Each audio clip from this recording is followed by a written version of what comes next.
So we're off on our morning walk, morning camino here, leaving Bilbao, going down to a town called Portugalete, I think that's how you pronounce it.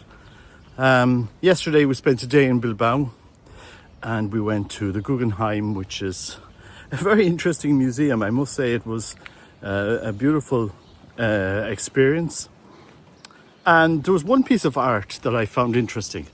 So we walked into this hall and it was like a tapestry on a wall, nondescript, beautifully aesthetically, but I was just saying, oh, this is an interesting piece of art. This whole wall was kind of the art waved as if it was created in a wave, and it was like it was draped on a wall. And as we got near to the tapestry, the art, you could see that it was made with thousands, if not millions, of liqueur cap metal, how do you call them? Metal tops, right? So discarded metal tops, right? And I thought, oh, it's interesting. The artist had put them all together with little pieces of metal wire to hold it all together. So every single piece of metal put together with metal wire, and so individually they looked scruffed, they looked used, but collectively it aesthetically looked like a beautiful piece of art. The artist had put them all together. I don't know why, but when I was thinking of this, looking at this picture, the image of the church came to me. Oftentimes we look in the church, there are pieces that Christ has put together. We say, why would you put that person in here? Or why would you call that person?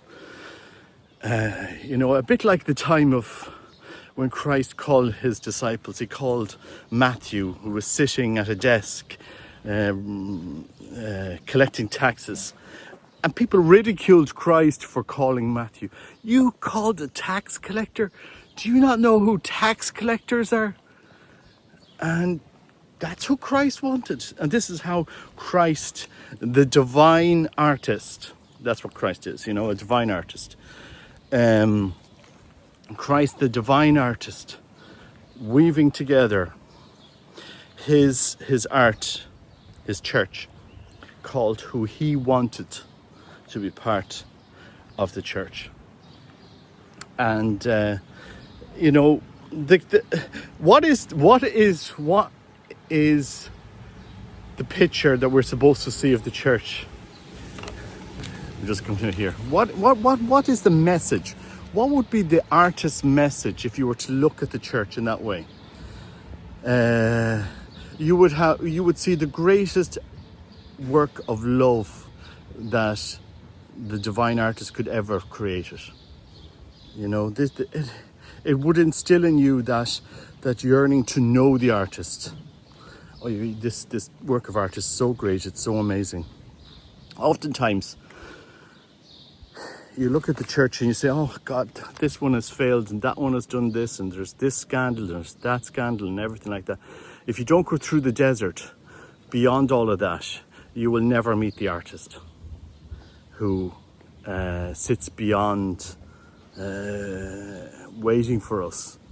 The divine artist that is putting together this beautiful work of art, which is his church. And that's why I encourage people to embark on that adventure to know our Creator, who loves us. God who loves us, God who became man. The Word became flesh, and the church is certainly full of many sinners.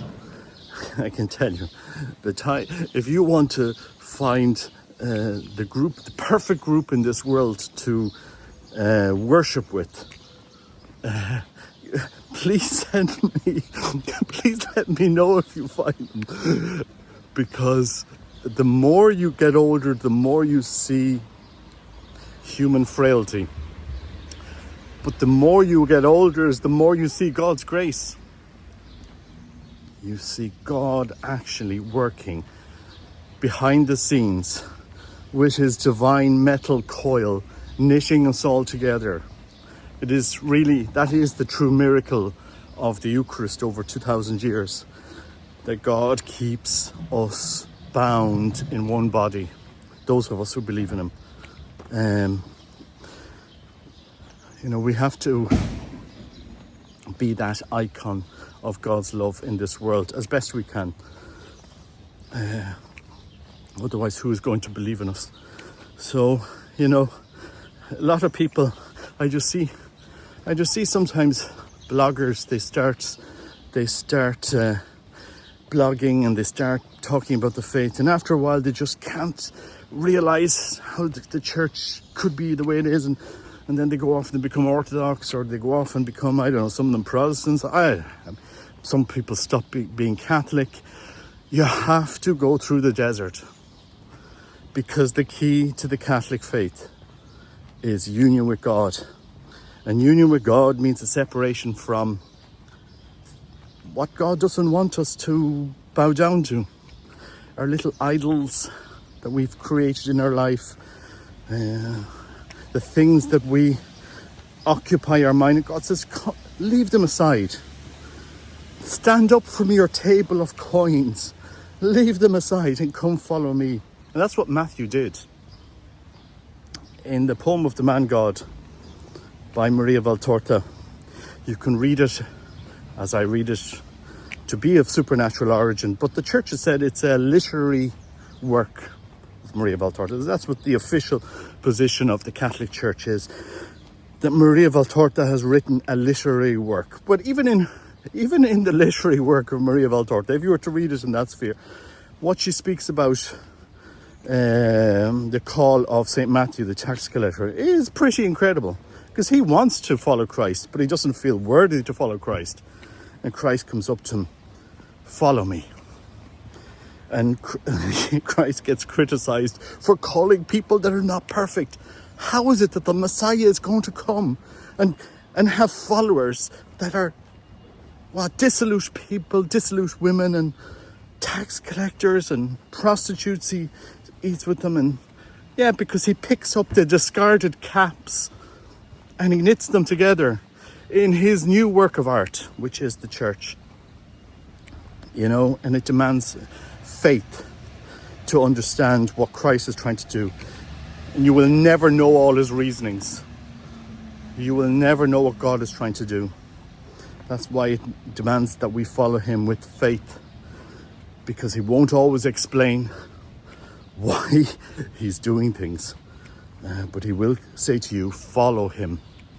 I think it's a beautiful, it was just this image of the church that this is how the divine artist works. Picking up discarded pieces sometimes and pushing them into his work of art. And all of us, every human being, can be used by the divine artist to complete his work of art, which is the church. His expression of love in the world.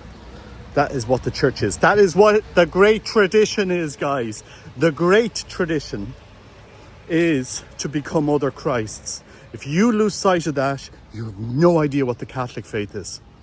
No wonder so many Catholics come into a state of crisis and leave the Catholic Church, because they never understood union with God. Never, not once. They couldn't figure it out. This is what Christ is trying to do. In every Mass, with every rosary, with every moment of prayer, he is trying to transform you into him. That is the core of the Catholic faith. And let it lead you. Let Christ lead you.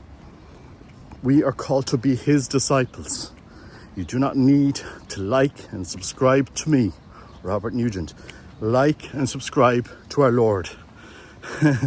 Really, go to him, because you won't find any greater master.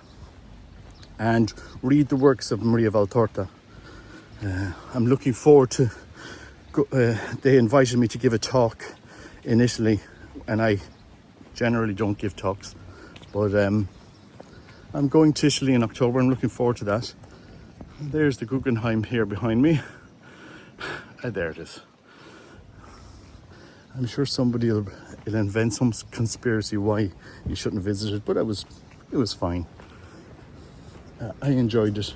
It's definitely an interesting experience. But look, anyway, longer video than I thought. 10 minutes as I leave Bilbao, and Christopher is off way ahead of me. He wants to finish early today because it's going to get warm. Anyway, God bless you. Take care. Bye bye.